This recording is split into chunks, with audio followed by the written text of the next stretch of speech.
بزرگوں اور دوستوں، میں نے آپ کے سامنے دو آیتیں تلاوت فرمائی ہیں جس میں حضرت ابراہیم علیہ السلام کی سیرت کو بیان کیا گیا ہے۔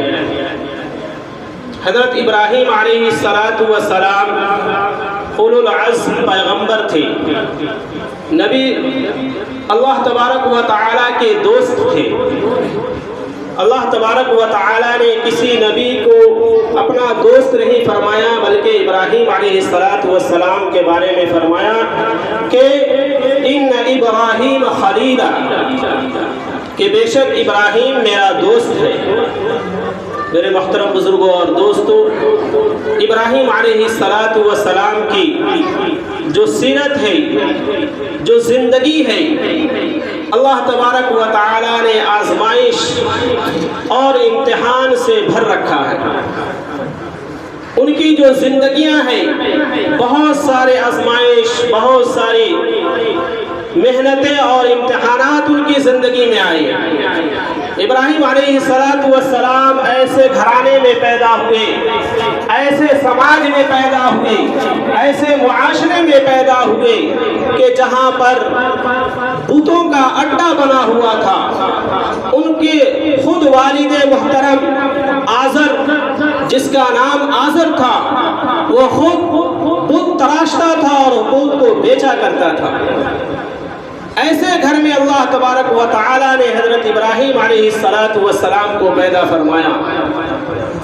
حضرت ابراہیم علیہ السلام جب عقل و فہم اور دانش اور فہم و فراست والے ہو گئے، اچھی بری کی سوجھ ہو گئی، تو دیکھا کہ سارا معاشرہ بتوں میں لگا ہوا ہے۔ سارا معاشرہ ایک ایسے پتھر کے سامنے اپنا سر جھکاتا ہے جو نہ کبھی بول سکتا ہے، جو نہ کبھی کھا سکتا ہے، جو اپنا بدن پر بیٹھے ہوئے مکھی کو ہٹا سکتا ہے، جو نہ انسانوں کو کوئی نفع پہنچا سکتا ہے، جو نہ کبھی انسانوں کو کوئی نقصان پہنچا سکتا ہے۔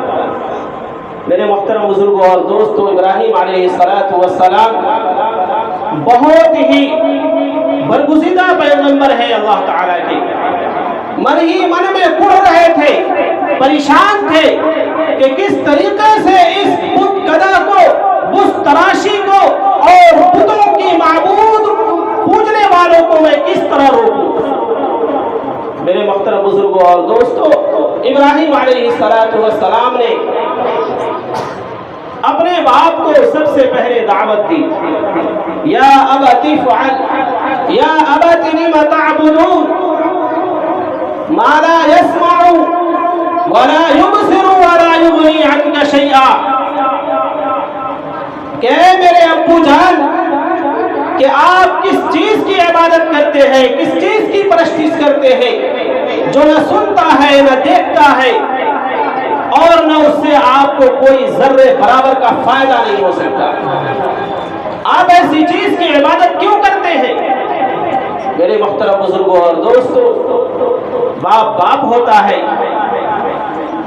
حضرت ابراہیم علیہ السلام دبے لہجے میں ادب کے ساتھ اپنے والد گرامی کو دعوت دیا کہ آپ ایسی چیزوں کی عبادت کیوں کرتے ہیں جو نہ کبھی بول سکتا ہے، نہ کبھی دیکھ سکتا ہے، نہ کوئی بات کسی کی سن سکتا ہے، نہ کسی کو کبھی کوئی نقصان پہنچا سکتا ہے، نہ کبھی کسی کو نفع پہنچا سکتا ہے۔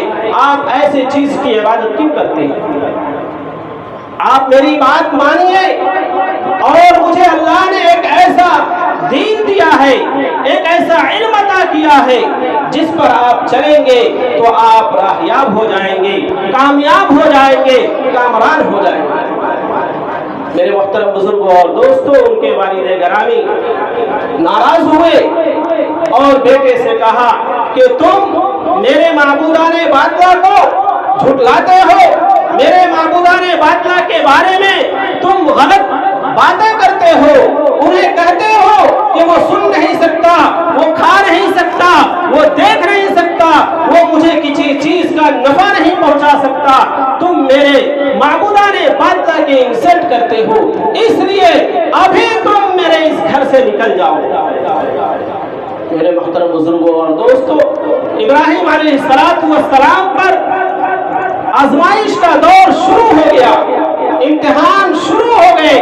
حضرت ابراہیم علیہ السلام کے امتحانات یہیں پر ختم نہیں ہوئے۔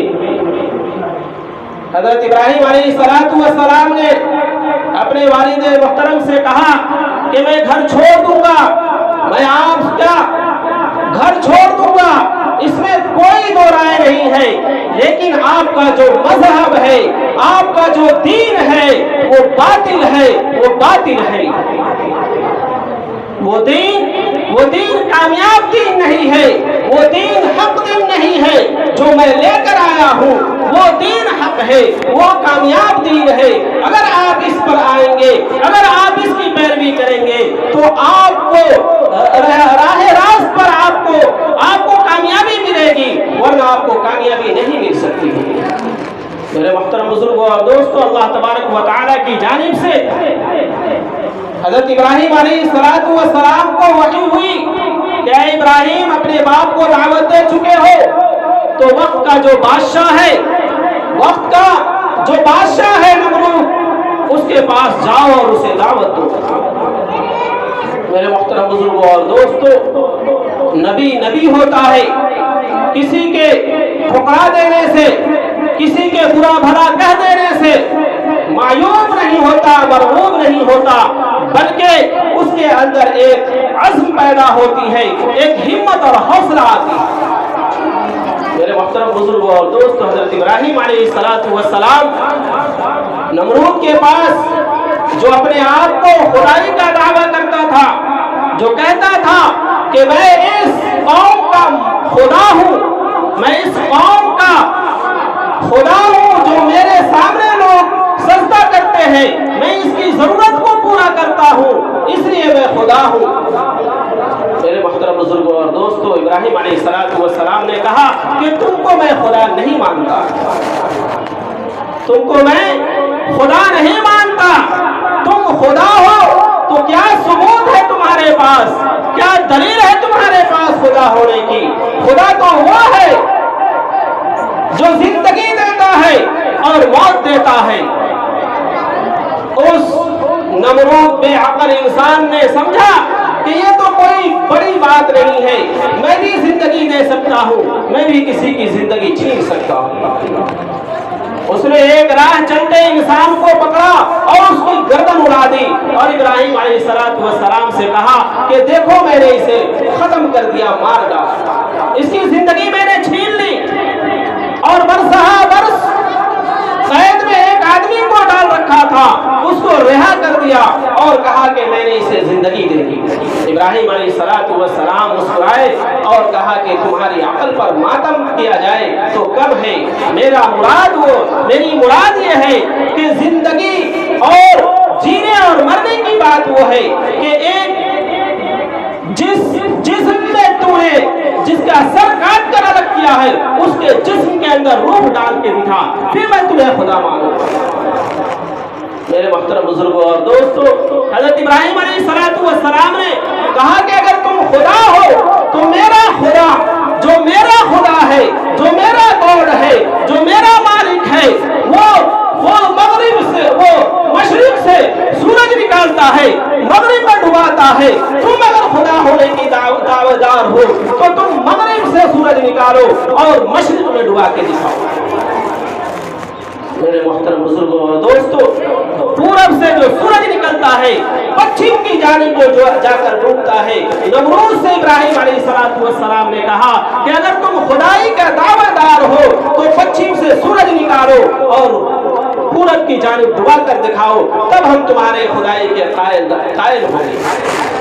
میرے محترم بزرگوں اور دوستوں، قرآن میں آیا ہے کہ وہ فَبُهِتَ الْكَفَرُ، کہ وہ کافر، وہ نمرود ہکا بکا رہ گیا، کچھ نہیں سمجھ میں آیا اسے کہ یہ کون سا فلسفہ پڑھا دیا ہمیں۔ میرے محترم بزرگوں اور دوستوں، اس نمرود کو غصہ آیا، اس نمرود نے اپنے ارد گرد وزراء کو کہا کہ اس کی اس غلطی کی سزا ملنی چاہیے، اس کو اس غلطی کی سزا ملنی چاہیے۔ چاہیے جو بھلے مجلس میں میرے رسوائی کی ہے. میرے محترم بزرگوں اور دوستوں، وزراء نے کہا کہ کیا سزا ہونی چاہیے. کہا کہ اسے لکڑیاں جمع کرو اور اسے آگ میں ڈال دیا جائے گا. پھر حضرت ابراہیم علیہ السلام کو اللہ تبارک و تعالی نے کہا کہ ابھی بس نہیں ہوا، آپ اپنی قوم کو دعوت دیجئے، آپ اپنی قوم کے پاس جائیے اور ایک وحدہ لا شریک کی عبادت کے لیے انہیں بلائیے. میرے محترم بزرگوں اور دوستوں، ان کی قوم کے اندر دو طرح کے ماننے والے لوگ تھے. ایک جو چاند ستاروں کی پرستش کیا کرتے تھے اور دوسرے جو بتوں کی پرستش کیا کرتے تھے. جب وہ پہنچے اپنے قوم کے بیچ تو لوگوں نے کہا کہ میرا معبود تو ستارہ ہے، میرا معبود تو وہ ہے جو آسمان پر جگمگاتا ہے، میرا معبود تو وہ ہے جو آسمانوں میں روشنیاں پھیلاتا ہے. حضرت ابراہیم علیہ السلام نے کہا کہ صحیح ہے، میں بھی مانتا ہوں. حضرت ابراہیم علیہ السلام ان کے پاس رات میں بیٹھے اور دیکھا کہ بہت تمتماتا ہوا چمکدار اور روشندار ستارہ نکلا، اور ان لوگوں نے کہا کہ دیکھو یہ میرا خود ہے، یہ میرا رب ہے، یہ میرا مالک ہے. کچھ دیر کے بعد وہ ستارہ غائب ہو گیا. کچھ دیر کے بعد وہ ستارہ غائب ہو گیا. ابراہیم علیہ السلام نے کہا کہ تمہارا معبود کہاں چلا گیا؟ اس نے کہا کہ ڈوب گیا. ابراہیم علیہ السلام نے کہا کہ میں ڈوبنے والے کو اپنا رب نہیں مانتا، میں ڈوبنے والے کو اپنا رب نہیں مانتا. میرا رب تو وہ ہے جو کبھی نہ ڈوبتا ہے نہ کبھی کہیں جاتا ہے. میرا رب ہمیشہ سے ہے، ہمیشہ رہنے والا ہے.